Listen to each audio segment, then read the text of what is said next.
A week ago, I made a video of a hidden gem called Necrovision. This game was so entertaining to me that I looked up the developer's history and saw another game by the name of Deadfall Adventures. Necrovision's combat loop was entertaining, the physics were amusing, the weapons were interesting, and the world was very unique. Deadfall Adventures isn't any of these things, so welcome to this mediocre analysis of Deadfall Adventures.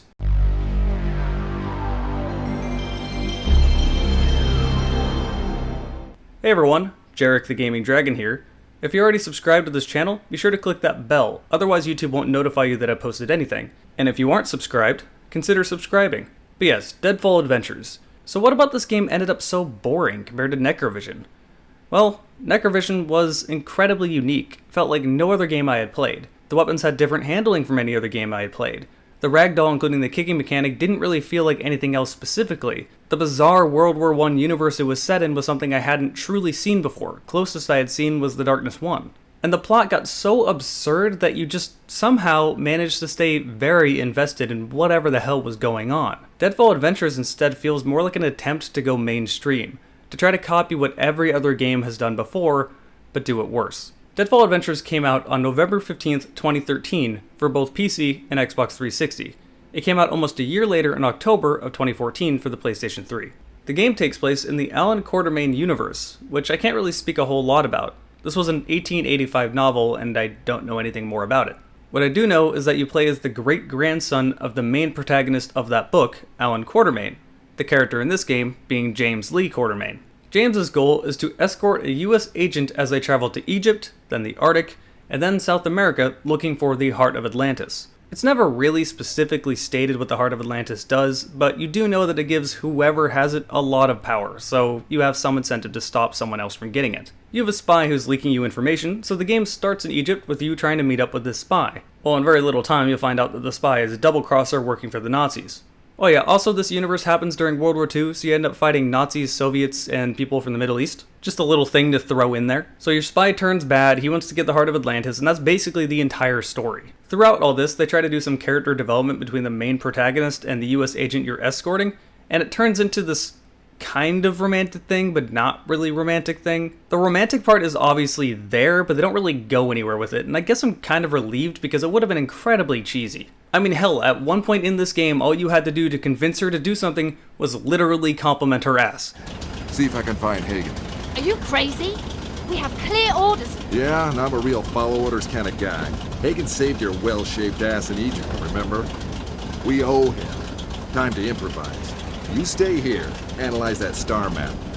I'll be back as soon as I find the source of that distress signal. All right.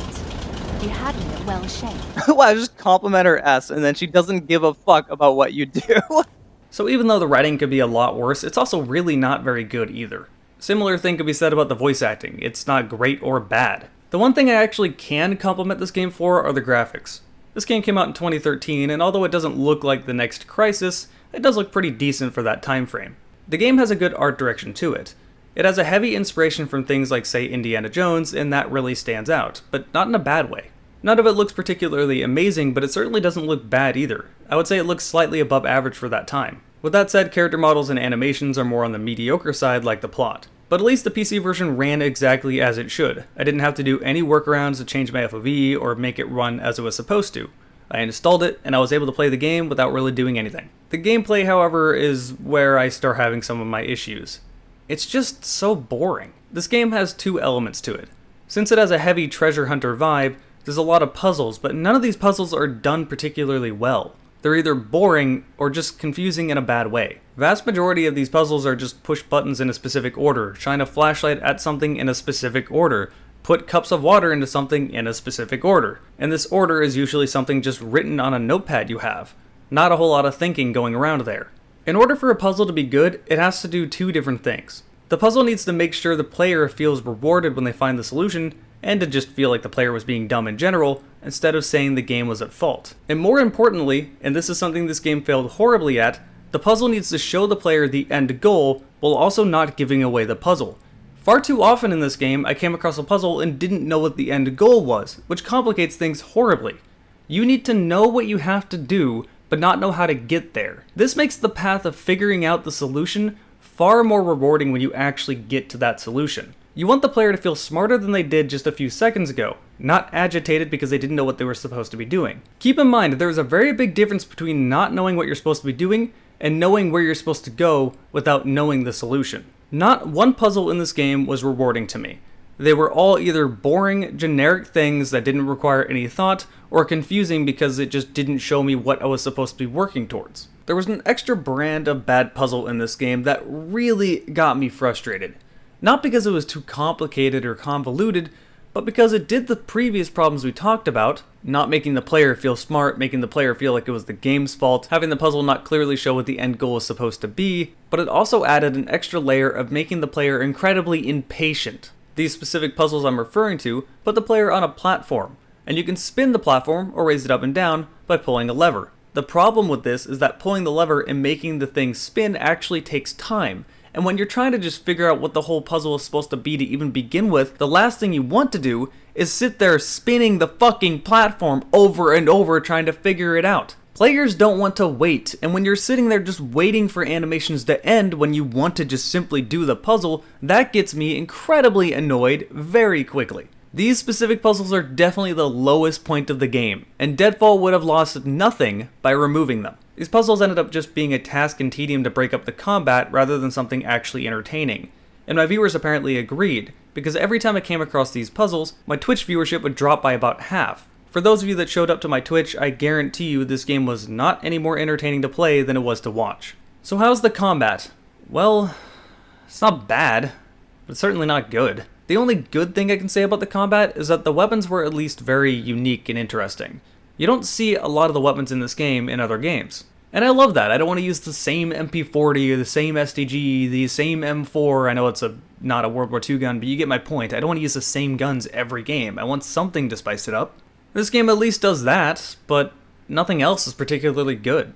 The Nazis, the Soviets, the Arabs, they're all basically the same enemy reskinned. They're pretty brainless, and they'll do nothing but run straight at you or just sit behind cover. At least the places you're exploring have a lot of traps in them, so you can set these traps off on the enemies, which, added a little bit to it.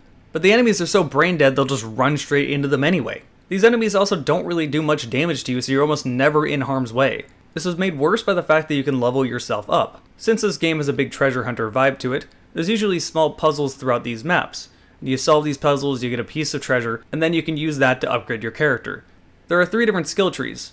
One just does very simple things like gives you more health or faster health regen, the other one gives you faster stamina, one gives you a faster rate of fire and less recoil, all stuff like this. The enemies already didn't do much damage to you, so if you level up your health, you're almost never in harm's way. I feel like the entire game was balanced for you to never get any of these upgrades, but you're going to at one point or another, so I question why they were added at all. In fact, the gunplay in this game feels remarkably similar to another very mediocre game, Enemy Front.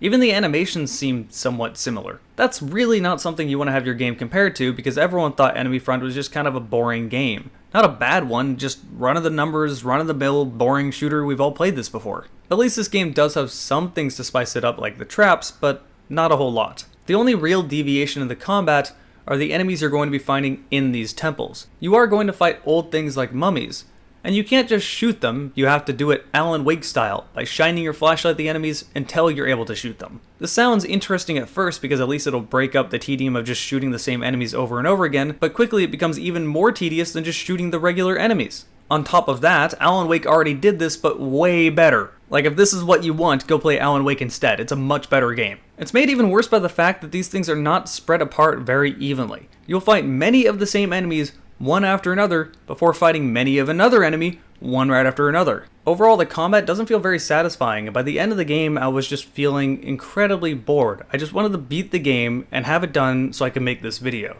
And again, my Twitch viewers apparently agreed because, man, I had some low numbers while playing this game compared to what I usually do. The game did have a few bosses, but none of them really stood out in any way whatsoever. One of the bosses I literally one-shot with the Panzerfaust I had throughout the entire mission. One of the other bosses required my flashlight to light something up as it was trying to actively kill me, which is really just annoying. If you're gonna throw a puzzle at me, don't do it while things are trying to kill me, that's obnoxious. And another boss just required me to shoot down some beams to kill him. Virtually nothing in this game stands out.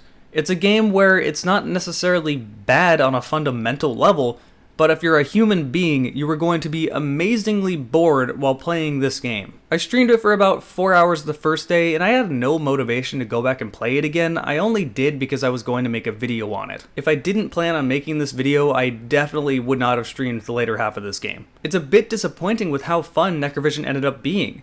This game was just the complete opposite. To make things even worse, if you want to go buy this on the Steam Marketplace, it's 20 bucks. Came out in 2013 and it's still 20 bucks. Why? This game should be no more than $5, and even then I would not recommend it.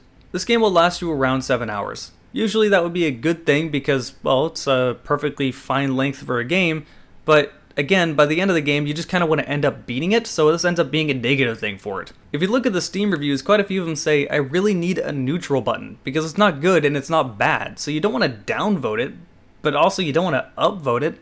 But the more reasonable thing to do would be to upvote it so you don't completely ruin the game. It does have a co-op survival mode, but if the combat was so mediocre in the story, it's not really any better in the co-op survival mode, and this isn't something we haven't already seen in other games. It's very similar to that of, say, Gears of War's Horde mode. And it does have a multiplayer, but that's obviously dead, so I can't talk about it. But that about sums it up. Deadfall Adventures is a painfully mediocre experience that I really can't recommend to anyone. If you enjoyed this video, again, consider subscribing to my channel and clicking that bell icon, or maybe checking out my Twitch where I stream this entire game. I promise you the next game I stream will be more entertaining than this. A lot of you guys have been giving me a ton of support on Twitch, and it's really awesome to be able to listen to all you guys say that, yeah, I found you through this video, I really like the channel. That means a lot to me, that keeps me going. If you want to support me further, you can subscribe on Twitch or go over to my Patreon. I'm actually going to be doing a stream where I play with my Twitch sub and patron members today, so if you want to check that out, go do that.